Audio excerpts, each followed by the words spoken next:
What's good, YouTube? Welcome back to another reaction. Today we are reacting to The Dark Truth about J. Cole, A Deal for Fame. Personally, me, I don't take no J. Cole slander. So whatever they got to say, I don't believe it.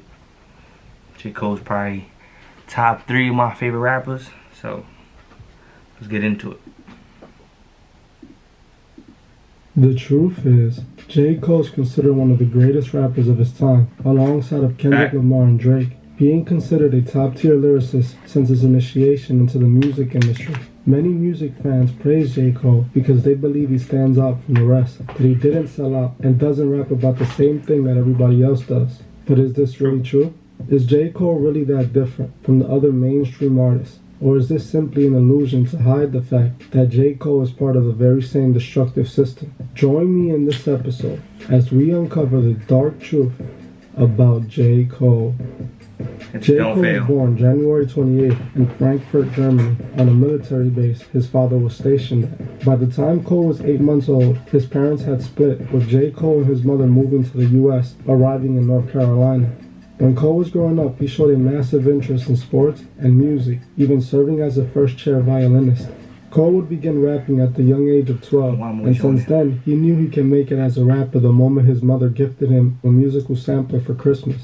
Cole became dedicated in learning how to produce beats and started mastering his craft, eventually calling himself The Therapist. And by 14, he filled up a book of... He didn't call himself The Therapist, by the way. It was our group gave him that name, and he stuck with it, but he didn't like it. He would start creating songs, posting them on different online forums, going by the name Blazer, but later switching his name to The Therapist. After he would graduate high school, he would make the move to New York City in pursuit of furthering his music career, as he felt it would be easier to get a deal there. He would get a scholarship at St. John's University, studying communication and business. While Cole was in New York, he attempted to get his beats to Jay-Z when he found out that he would be at a studio called Rock the Mic Studios. J. Cole showed up with a CD full of beats and waited 3 hours just to be sent off by Jay-Z's security. Cole would eventually use some of the beats on the CD for his debut mixtape, The Come Up. Then on June 15, 2009, he released the second mixtape, The Warm Up, which was received with positive reviews, somehow getting Jay-Z's attention. Cole would end up signing to Jay-Z's Roc Nation, then ended up on one of Jay-Z's songs called A Star Is Born on Jay-Z's The Blueprint 3. He would also have a feature on a few Wale songs, helping Cole boost his notoriety. He would end up on a lot of hot artists at the time songs like that hat over the eyebrows, crazy. In 2010, Cole would be chosen to be one of the XXL freshmen. Using the attention he received from the XXL list, he would go on a college tour, touring the US collecting new fans. J. Cole would continue to appear on many big artist songs, all leading up to his third mixtape, Friday Night Lights, that would be released on November 12, 2010. The tape included features from no other than Drake and Wale. He would then work the mixtape, using it to build anticipation for his debut studio album, Cole World, The Sideline Story, on September 4th. I found out about J. Cole through Workout. The song Workout, my mom used to play that every single day. But it wasn't until 2014 Forest Hill Drive where I became a super fan. Greatest album of all time. 2011. Don't debate. This album will contain the hit song Workout. Is this like a storytelling? Like, you gonna tell me the dark truth? Which had been released as a single for the project, becoming Cole's first hit song and changing his career forever. Yep. This is what you may already know about J. Cole, but the truth is much more sinister than this. I have come to believe that J. Cole sold his soul to the devil and took an oath to serve the Masonic agenda in order to make it in the music industry. The reason I have come to this conclusion is no other than J. Cole himself, as he himself admitted to selling his soul in his own music. Even though J. Cole might not look or make music like most rappers, who his alliance belongs to is still pretty obvious. J. Cole, like the very artists he sometimes criticizes in his songs, represent the very same sinister agenda. J. Cole knew what he had to do to make it in the music industry, since before he was even accepted by it. In 2003, while Cole was still calling himself The Therapist, he would release a song called I Can Bust. In this song, when he was only 18, J. Cole admits to selling his soul to the devil. He raps, "Sold my soul to Satan, turned around and stole it right back."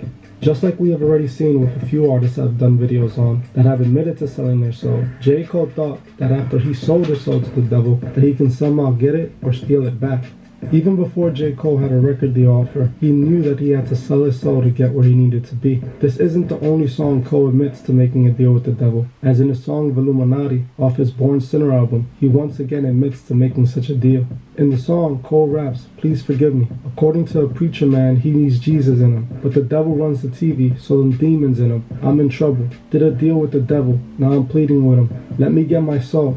These lyrics clearly indicate that Cole knew he had to sell his soul to the devil in order to make his dreams come true, a deal he eventually made happen. He also admits to needing help, that he's in trouble, as he now knows what his deal is truly costing him at the end. In the bridge of the song, Cole seems to plead for his soul back, as he raps, "Please give me my soul, I ain't never letting go, but the devil don't play fair."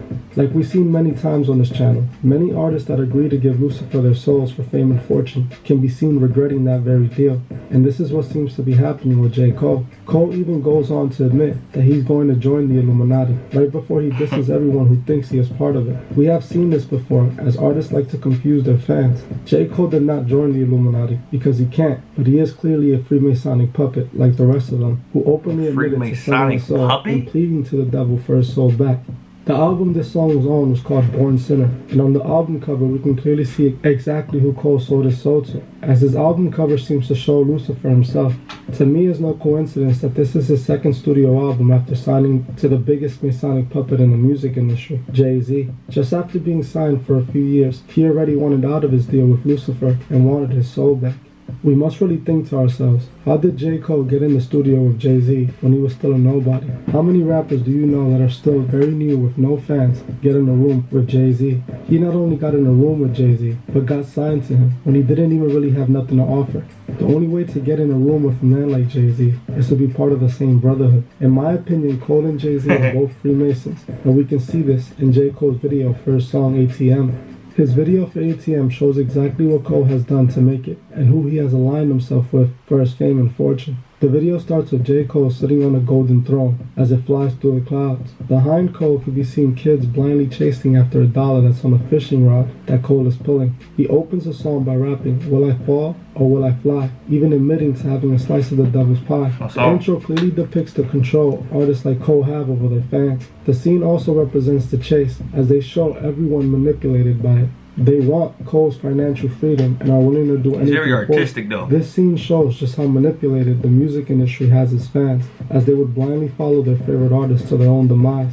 In this video, J. Cole also shows us what he has chosen. There's a scene in the video where J. Cole's in a straitjacket in a room made out of money. This scene is supposed to represent his deal for his soul that he regrets, as he is now a slave to the money and can't escape even if he wants to. That's not even what the song has to do with. Like, it has nothing to do with the song. Indicates that he knew he sold his soul to achieve his dreams of being a rap star and becoming financially free. In this video, Cole even shows us the famous Freemasonic checkerboard floor, again representing who he has aligned himself with and what he represents in the industry. Throughout the video, they show people who keep looking up who appear to be hypnotized by J. Cole, showing exactly the power that the music industry has over its fans. To me, it's clear that J. Cole is just another Freemasonic puppet who is used to guide the people to a burning end. He openly admitted to selling his soul to the devil and knows the power he has over his fans. J. Cole might have some songs that are unique and different from the rest of the mainstream garbage, but he still chose to sign to Jay-Z, knowing it would cost him his soul. Like several artists we see on this channel who make deals, but then want out, Cole seems to show signs of wanting to be let out of his deal for his soul. Many people notice the difference from Cole when he first started to Cole today. Cole seems to look depressed and stop caring about the things the devil gave him. I don't think he looks depressed. He changed his entire image, stripping himself of the normal rapper baller look. Instead, he raps about like, now he look bummy, but he got 100 mil, whatever. Like, don't get it messed up. He look bummy, but he's still worth money. You know what I'm saying? So like, he had on a $3,000 Balenciaga coat, and you wouldn't even know that's Balenciaga. So don't get it messed up. My son do be wearing expensive stuff. He seems to try to stay focused on the only things that matter to him at this point, his music. Cole might have sold his soul, but at least he tries to use his circumstances to make great music, not just flex on his fans.